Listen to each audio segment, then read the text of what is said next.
Morning friends. आज का जो हमारा वीडियो है उसमें हम देखेंगे कि बैलेंसिंग मशीन्स क्या होते हैं। अभी तक हमने क्या देखा है, तो किसी भी रोटेटिंग सिस्टम की डिज़ाइन कैसे करते हैं वो हमने अभी तक सीख लिया है। ओके, बट अब जो रोटर पहले से बना हुआ है उसे अगर हमें बैलेंस करना हो तो हम कैसे करेंगे वो हम देखेंगे। जनरली उन्हें बैलेंस करने की दो टाइप्स होती हैं। पहली होती है बैलेंसिंग मशीन्स, कि हम उस रोटर को अपनी बैलेंसिंग इक्विपमेंट पे या सेटअप पे रख कर बैलेंस कर सकते हैं। पर अगर जो हमारा रोटर है जिसे हमें बैलेंस करना है और एल्स ऐसी कोई रोटेटिंग ऑब्जेक्ट है जैसे कि अल्टरनेटर या बड़े टरबाइंस के बड़े रोटर्स जिसे हम हमारे सेटअप पर फिक्स नहीं कर सकते, उनके लिए अलग टेक्निक यूज होती है, बट जो हमारे सिलेबस में नहीं है।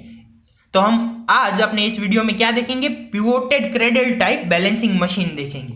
ओके, ये मशीन का फिगर मैंने यहाँ ड्रॉ किया रखा है, बट इस मशीन के एक्सप्लेनेशन के पहले मैं इसकी वर्किंग कैसे होती है वो थोड़े ये एक्स्ट्रा सारे डेकोरेशंस हटा के दिखाना चाहता हूँ।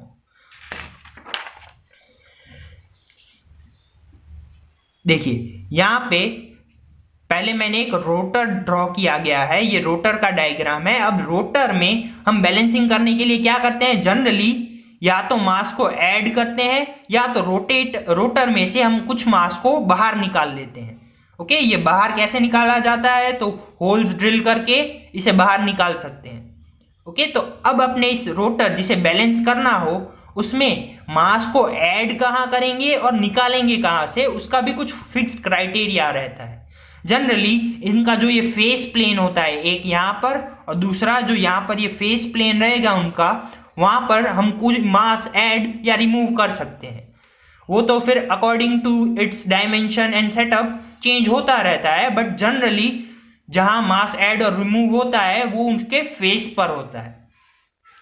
तो मैंने इस रोटर को जब एक सिंपल कैरेज पे फिक्स करवाया जहाँ पे दोनों साइड मैंने हाफ बेरिंग्स लगाए हैं, और इन हाफ बेरिंग्स पे मैंने रोटर को फिक्स करवा के उन्हें दो प्लेन्स पे डिवाइड किया है, जहाँ पे पहले प्लेन को मैंने नीचे से हिंज कर दिया है और दूसरे प्लेन के नीचे मैंने स्प्रिंग सिस्टम ज्वाइन किया है। और दोनों प्लेन्स में मासेस हैं अलग अलग जगह। पहले प्लेन पे मास m1 है और दूसरे प्लेन पे मास m2 है। अब जैसा कि आप देख सकते हो कि पहले प्लेन वो नीचे हिंज्ड किया हुआ है, तो जब हम इस रोटर को कुछ एंगुलर रोटेशन देंगे या स्पीड में रोटेट करेंगे ओमेगा से, तब क्या होगा कि ये साइड फिक्स होने के कारण अगर इस रोटर में कुछ अनबैलेंस है तो वो प्लेन 2 के मास के कारण अनबैलेंस होगा, और वो क्या करेगा, वो स्विवल करेगा ऊपर नीचे, कैसे, ऐसे, जिसके कारण आपका कैरेज इस तरह से मूवमेंट करेगा।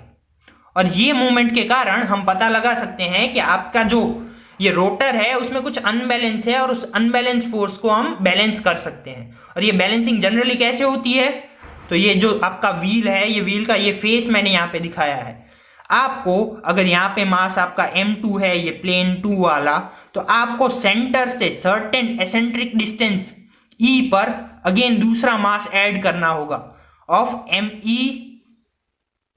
दैट मीन्स क्या इस बैलेंसिंग मास का मास m होगा और उसका डिस्टेंस e होगा, समथिंग एसेंट्रिसिटी का होगा। ऐसी एसेंट्रिसिटी का डिस्टेंस हम यहाँ पे मास अगेन ऐड करते हैं और फिर अगेन उसे रोटेट करवा के देखते हैं जब तक इसका जो ये स्विवल मूवमेंट है वो मिनिमम ना हो जाए। और ये मिनिमम हो जाने के बाद हम अगेन ये साइड को यहाँ से हिंज कर देंगे और यहाँ पे हम स्प्रिंग लगा देंगे, और सेम प्रोसीजर से हम इस m1 मास को जो प्लेन 1 में है उसे भी बैलेंस कर सकते हैं। ओके, तो ये जो बेसिक टेक्निक है ये यूज होती है बैलेंसिंग मशीन्स में। अब हम अपना main pivoted cradle type machine देखें, तो इस मशीन में आप देख सकते हो कि यहाँ पर मैंने रोटर को यहाँ पे गिवन नेम क्रेडल पे फिक्स किया गया है, जिसका एक साइड पिवोटेड लॉक्ड है और दूसरे साइड पिवोट रिलीज्ड है। दैट मीन्स इस साइड से अभी उसका पिवोट लॉक किया गया है और इस साइड से कोई पिवोट नहीं है। यहाँ पे स्प्रिंग एंड डैम्पर की जो कंपोजिशन है वो दोनों साइड पे दी गई है। ओके, तो जब ये पिवोटेड साइड, ये प्लेन लॉक हो जाता है और हम इसे ड्राइवर मोटर के साथ कुछ एंगुलर एक्सेलरेशन ओमेगा के साथ रोटेट करवाते हैं, तो ये अगेन प्लेन, इस प्लेन पे कुछ ऊपर नीचे मूवमेंट करेगा, स्विvel करेगा अनबैलेंस के कारण। जो अनबैलेंस ये स्प्रिंग एंड डैम्पर बैलेंस करवाएंगे इन द सेंस अब्सॉर्ब करवाएंगे। और जो ये लेफ्ट एम्पलीट्यूड इंडिकेटर है, वो इंडिकेटिंग सिस्टम इलेक्ट्रिक सर्किट की मदद से हमें साइन ग्राफ देगा, जो हमें एनालाइज करने में मदद करेगा कि बैलेंसिंग मास कौन से डिस्टेंस पे और कितने वेट का लगाना है। ओके, और एक बार अपना ये लेफ्ट साइड एम्पलीट्यूड इंडिकेटर अपने लेफ्ट साइड के प्लेन को बैलेंस कर लेगा, फिर हमारा जो लेफ्ट पिवोट है हम इसे लॉक करके राइट पिवोट को रिलीज कर देंगे और सेम प्रोसीजर हम राइट एम्पलीट्यूड इंडिकेटर से करेंगे और इस तरह हम किसी भी छोटे रोटर को बैलेंस करवा सकेंगे। Okay, that's all for the day, thank you.